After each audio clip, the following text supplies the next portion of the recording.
ಕರ್ನಾಟಕ ಸರ್ಕಾರ ಸಾರ್ವಜನಿಕ ಶಿಕ್ಷಣ ಇಲಾಖೆ ಸಿರುಗುಪ್ಪ ತಾಲೂಕು ಬಳ್ಳಾರಿ ಜಿಲ್ಲೆಯಲ್ಲಿ ಹಮ್ಮಿಕೊಂಡಿರುವ ಶಿಕ್ಷಕರಿಗೆ ವರ್ಕ್ ಫ್ರಮ್ ಹೋಮ್ನ ಅವಧಿಯಲ್ಲಿ ನಿರ್ವಹಿಸಿದ ಗೃಹ ಕಾರ್ಯದಲ್ಲಿನ ಅಸೈನ್ಮೆಂಟ್ ಒಂದರಲ್ಲಿ ಬರುವ ವಿಷಯದಲ್ಲಿ ನಲಿಕಲಿಯಲ್ಲಿನ ಪರಿಸರ ಅಧ್ಯಯನದ 2ನೇ ಏಣಿಯ 2ನೇ ಮೈಲಿಗಲ್ಲಿನ 5ನೇ ಮೆಟ್ಟಿಲಿನಲ್ಲಿ ಬರುವ ಹಬ್ಬ ಮತ್ತು ಸಮಾರಂಭದ ಬಗ್ಗೆ ಈ ರೀತಿಯಾಗಿ ಮಕ್ಕಳಿಗೆ ವಿವರಣೆ ನೀಡುತ್ತಿದ್ದೇನೆ.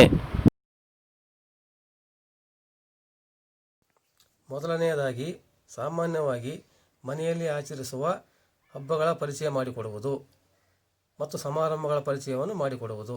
ಆನಂತರ ಊರಿನಲ್ಲಿ ಆಚರಿಸುವ ಹಬ್ಬ ಮತ್ತು ಸಮಾರಂಭಗಳ ಪರಿಚಯವನ್ನು ಮಾಡಿಸುವುದು. ಹಬ್ಬ ಮತ್ತು ಸಮಾರಂಭದ ಬಗ್ಗೆ ಸಂಕ್ಷಿಪ್ತ ವಿವರಣೆ ನೀಡುತ್ತಾ ಹೋಗುತ್ತೇನೆ.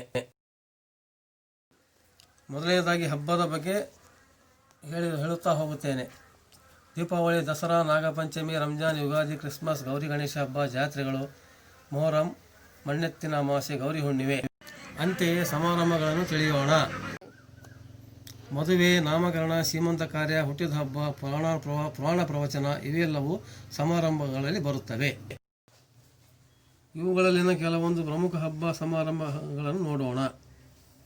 ದೀಪಾವಳಿಯನ್ನು ನಮ್ಮ ದೇಶದ ಎಲ್ಲ ಕಡೆಗೆ ಆಚರಣೆ ಮಾಡುತ್ತಾರೆ. ರಂಜಾನ್ ಹಬ್ಬವನ್ನು ಕೇವಲ ಮುಸಲ್ಮಾನರು ಮಾತ್ರ ಆಚರಣೆ ಮಾಡುತ್ತಾರೆ. ಮದುವೆ ಸಮಾರಂಭಗಳು ಕೇವಲ ಮನೆಯಲ್ಲಿ ನಡೆಯುತ್ತವೆ. ದಸರಾ ಹಬ್ಬವನ್ನು ನಾಡ ಹಬ್ಬವಾಗಿ ನಾಡಿನ ಎಲ್ಲ ಕಡೆ ಆಚರಣೆ ಮಾಡುತ್ತಾರೆ. ನಾಮಕರಣವು ಕೇವಲ ಮನೆಯಲ್ಲಿ ನಡೆಯುವ ಸಮಾರಂಭವಾಗಿದೆ. ಕ್ರಿಸ್ಮಸ್ ಹಬ್ಬವನ್ನು ಕೇವಲ ಕ್ರೈಸ್ತರು ಆಚರಣೆ ಮಾಡುತ್ತಾರೆ.